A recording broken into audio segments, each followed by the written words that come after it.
रुपाली चाकणकर यांनी असलेल्या इतर गोष्टी आरोपानंतर अध्यक्षपदाचा राजीनामा दिला. याच्या अगोदर मुख्यमंत्र्यांनी या पद्धतीने सांगितलं त्यानुसार राजीनामा देण्यात होता निवडणूक आयोग महिलांचा.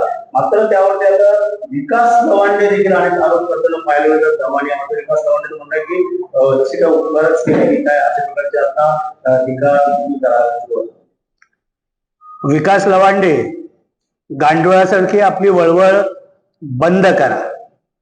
माननीय मुख्यमंत्र्यांनी विधानसभेमध्ये अत्यंत विस्तृतपणे भोंदूबाबा कॅप्टन अशोक खरात याच्यावर जी कडक कारवाई महायुतीचं सरकार करतंय, गृहमंत्री म्हणून ते स्वतः लक्ष देऊन करतायत याची संपूर्ण माहिती दिली.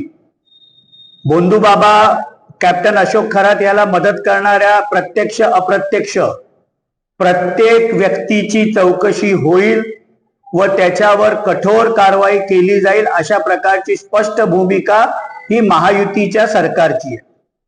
रुपाली चाकणकर यांनी राष्ट्रवादी काँग्रेस महिला प्रदेश अध्यक्ष पदाचा देखील राजीनामा काल दिलेला आहे. निष्पक्षपणे चौकशी झाली पाहिजे आणि भोंदूबाबा कॅप्टन अशोक खरात याच्यावर कठोर कारवाई झाली पाहिजे ही राष्ट्रवादी काँग्रेस पक्षाची भूमिका आहे. मात्र असं असताना सुद्धा उपकारच केली काय आणि येणाऱ्या काळात पाहिलं गेलं तर विधान परिषदेसाठी तर आता त्यांचं शब्द दिलं तर नसेल असे देखील त्यांनी सांगितले. स्वतःच ठेवायचं झाकून आणि दुसऱ्याचं बघायचं वाकून ही प्रवृत्ती राष्ट्रवादी काँग्रेस पार्टी शरदचंद्र पवार गटाची राहिलेली आहे.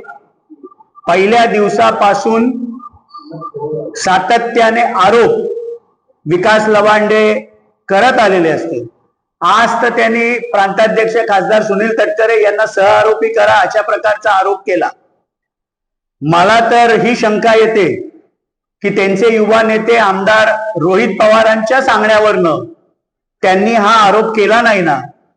कारण जलसंपदा मंत्री असताना कोणाच्या आदेशाने ट्रस्टला पाणी दिलं गेलं, कोण जलसंपदा मंत्री होतं, कोण मुख्यमंत्री त्यावेळेला होतं.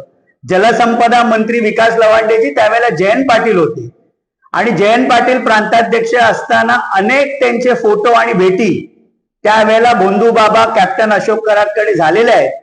तर त्यांना देखील सहआरोपी करण्यात यावं अशा प्रकारची मनशा तुमचे युवा नेते आमदार रोहित पवार यांची वाक्यता आपण बोलत नव्हतात ना, अशा प्रकारची भावना माझ्या मनामध्ये येते.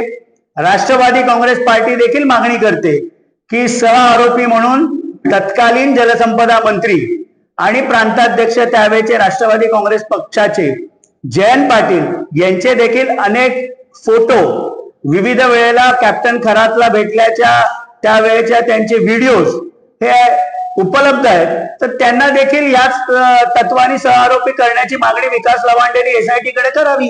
विकास लवांडे यांचं म्हणणं आहे की अशोक खरात यांचा एनसीपी पार्टीमध्ये दबाव होता आणि माणिकराव कोकड यांना मंत्रिपद मिळावं यासाठी सुनील तटकरेकडे त्यांनी आग्रह देखील धरला होता. त्यामुळे कुठेतरी एनसीपी वरती चांगलाच दबाव खरात यांच्यामध्ये चर्चा रंगली आहे.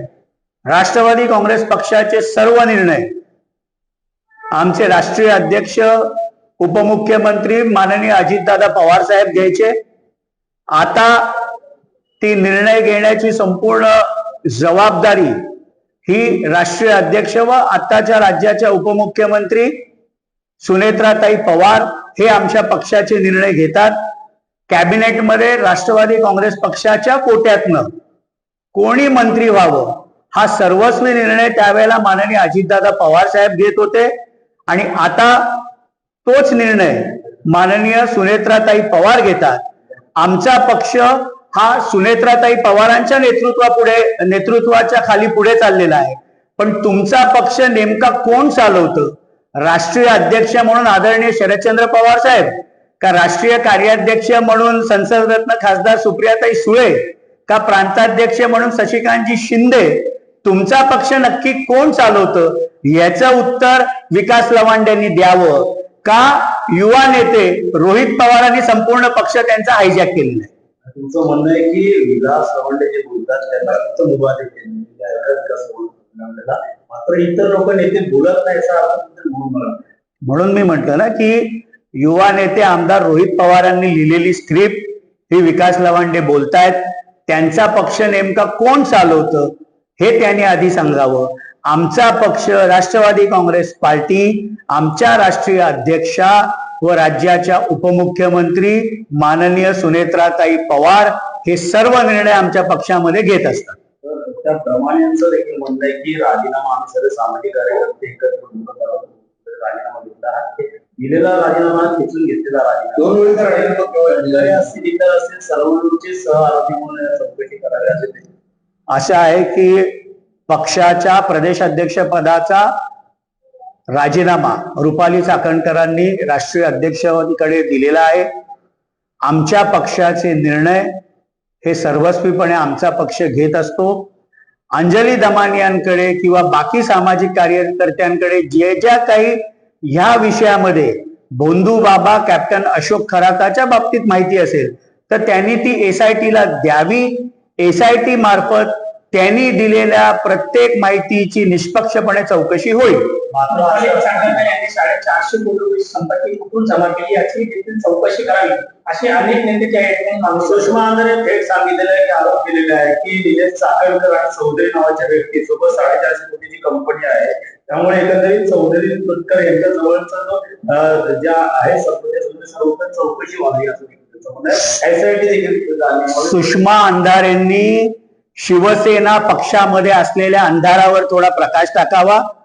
त्यांच्या लोकसभेच्या खासदारांमध्ये असलेली खतखत, संघटनेमध्ये होत असलेली पिछेहाट या अंधारावर सुषमा अंधारेंनी प्रकाश टाकला तर अधिक बरं होईल. त्यांच्याकडे जे जे पुरावे असतील ते त्यांनी SITच्या ज्या प्रमुख आहेत वरिष्ठ IPS महिला अधिकारी तेजस्विनी सातपुतेजी यांच्याकडे त्यांनी द्याव्यात. त्या प्रत्येक त्यांनी दिलेल्या माहितीची चौकशी ही SIT मार्फत होईल. हवेत गोळीबार त्यांनी करू. त्यांचे देखील म्हणणं आहे की रुपाली चाकणकर यांचे आर्थिक स्रोत तपासावे. मला जेवढं काय कळतो त्यानुसार रुपाली चाकणकर यांना चौकीच्या कक्षेत घ्यावं लागेल आणि आरोपपत्र दाखल करावं. विधानसभेमध्ये माननीय मुख्यमंत्री देवेंद्रजी फडणवीस साहेब ज्यांच्याकडे गृह खातं आहे यांनी निवेदन करताना सर्व लोक प्रत्यक्ष अथवा अप्रत्यक्ष भोंदू बाबा कॅप्टन अशोक खरात याला ज्यांनी ज्यांनी मदत केली या सगळ्यांची चौकशी होईल. मग ते राजकारणी असतील, वरिष्ठ अधिकारी असतील, सगळ्यांची चौकशी होईल. अशा प्रकारची स्पष्ट भूमिका युती सरकारने गेली. ज्या ज्या सामाजिक कार्यकर्ते किंवा राजकीय पक्षांकडे जे काही पुरावे असतील ते त्यांनी SIT ला जरूर जाऊन त्यांनी तिथे द्यावेत.